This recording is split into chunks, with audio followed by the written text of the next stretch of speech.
Assalamualaikum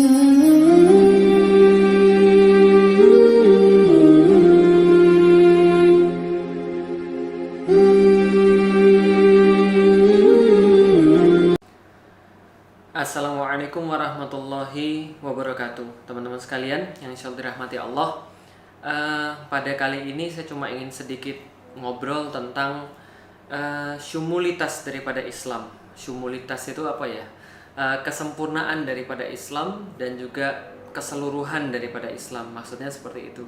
Karena gini teman-teman sekalian, saat kita melihat agama Islam, sebenarnya agama Islam ini adalah agama yang berbeda daripada yang lain. Ada kalanya bahkan kalau dikatakan agama itu juga kurang tepat. Tapi sebenarnya Islam adalah sebuah din. Islam adalah sebuah ideologi. Nah, itu lebih tepat daripada sebuah agama. Karena kalau seandainya kita berbicara tentang agama, kebanyakan orang mengartikan bahwa agama itu hanya berbicara tentang masalah ritual, masalah ibadah keseharian, tapi tidak berbicara tentang masalah yang lebih besar lagi. Akan tetapi kalau kita berbicara tentang ideologi, maka biasanya orang-orang mengatakan, loh, kalau Islam disamakan dengan ideologi, berarti sama dong dengan ideologi kapitalis, sama dong dengan ideologi sosialis, yang itu adalah buatan manusia.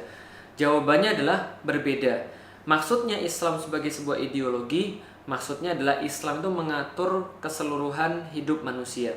Islam itu memberikan panduan atas keseluruhan aktivitas-aktivitas manusia. Itu maksudnya Islam adalah bagian daripada ideologi. Tapi bukan berarti buatan manusia. Ideologi langit, ideologi daripada Allah Subhanahu wa Ta'ala. Karena itulah ketika kita berbicara tentang mumayyizat atau keunikan daripada Islam, salah satunya adalah bahwa Islam ini adalah agama ilahiyah, agama rabbaniyah, agama yang datang daripada langit, agama yang berasal daripada Allah Subhanahu wa Ta'ala. Berikut aturan-aturannya pun berasal daripada Allah Subhanahu wa Ta'ala. Gampangnya begini, kalau teman-teman punya HP, tentu yang paling mengerti tentang HP itu adalah pabrik HP, gitu kan ya, logikanya.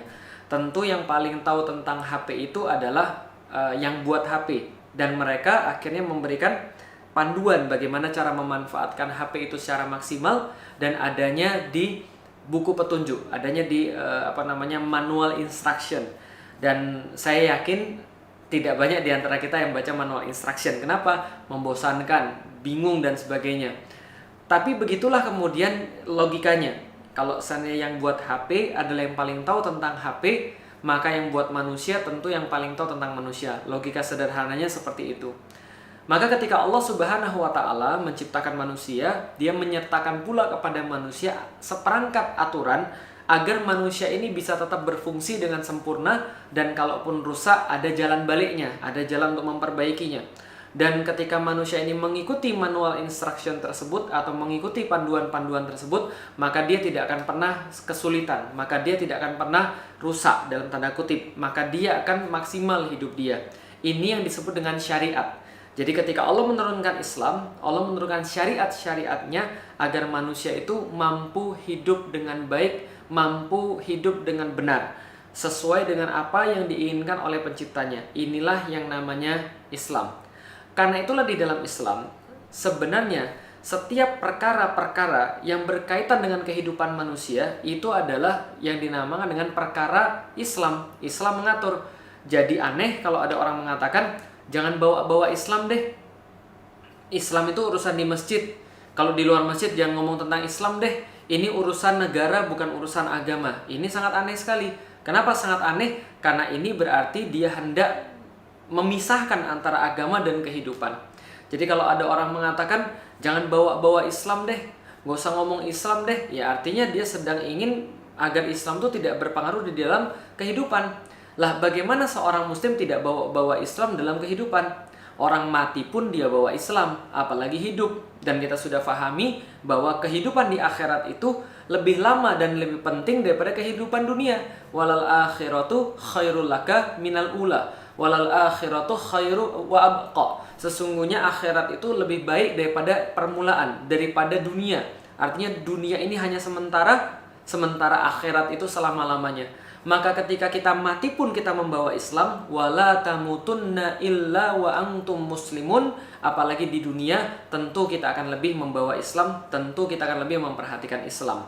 Maka segala sesuatu di dunia ini yang berkaitan dengan aturan-aturan Allah terhadap manusia, yang terkait dengan perintah-perintah Allah terhadap manusia, semua adalah urusan agama, atau semua adalah urusan ideologi Islam ini. Singkatnya, segala sesuatu yang Allah perintahkan kepada manusia itu adalah urusan Islam. Termasuk di dalamnya memilih pemimpin. Ini juga urusan Islam.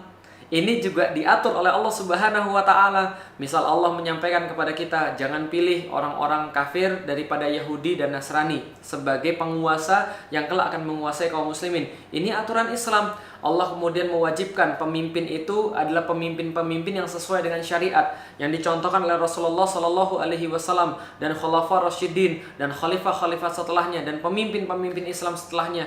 Misalnya disyaratkan di situ ulama-ulama menyederhanakan laki-laki muslim balik berakal adil dan seterusnya. Ini adalah kemudian bagian daripada aturan-aturan agama. Jadi tidak boleh dikatakan bahwa memilih pemimpin itu urusan dunia. Tidak boleh dikatakan bahwa ini adalah urusan selain urusan agama. Tidak boleh, ini adalah urusan agama. Karena itu pun syarat-syaratnya ada di dalam agama. Syarat-syarat keutamaannya juga ada di dalam agama. Segala-galanya diatur di dalam Islam. Maka tidak boleh dikatakan ini bukan urusan selain agama, atau ini cuma urusan dunia, bukan urusan agama. Ini adalah pernyataan yang sangat keliru sekali. Karena di dalam sejarah Islam justru kepemimpinan sangat-sangat diutamakan. Allah Subhanahu wa Ta'ala berkali-kali di dalam Al-Quran menggarisbawahi pentingnya pemimpin. Atiullaha wa atiur rasul wa ulil amri minkum. Ketika itu Allah minta untuk menaati Allah, menaati Rasul, dan pemimpin-pemimpin di antara kalian yang taat pada Allah dan Rasulnya. Nah, ini adalah sangat penting sekali. Contoh misalnya Rasul juga mengatakan, ketika ada orang di antara 3 orang di antara kalian bersafar, maka pilihlah pemimpin salah satunya. Ini menandakan pentingnya pemimpin. Begitu juga para sahabat. Ketika Rasulullah Shallallahu Alaihi Wasallam wafat di hari Senin, maka pemakaman Rasul itu ditangguhkan, ditunda sampai kemudian sampai masuk ke malam Rabunya. Nah, itu kemudian baru dikuburkan, baru dimakamkan Rasulullah Shallallahu Alaihi Wasallam. Mengapa? Karena kaum muslimin memahami pentingnya memilih pemimpin di dalam Islam yang sesuai dengan aturan Islam, pemimpin muslim yang menerapkan Islam. Nah, inilah yang disebut dengan masalah-masalah agama. Kalau gitu ada nggak di dunia ini yang nggak masalah agama? Tentu ada, tapi bukan berarti lepas daripada agama sepenuhnya. Agama mengatur ada 3 perkara. Perkara pertama yang sudah ditentukan oleh Allah Subhanahu wa Ta'ala syariatnya, maka ini mau tidak mau harus mengikut kepada aturan-aturan Allah Subhanahu wa Ta'ala. Ini misalnya contoh memilih pemimpin, tentang sholat ibadah mahdoh, lalu kemudian bagaimana muslim harus bersikap, perkara halal dan haram, ini semua sudah ditentukan oleh syariat Allah. Yang kedua, perkara-perkara yang memang menurut ahlinya. Nah, ini baru mendengarkan ahlinya. Jadi mendengarkan ahli seperti bangun rumah, lalu kemudian perlu arsitek, bangun rumah perlu teknik sipil. Nah, ini menurut pada ahlinya.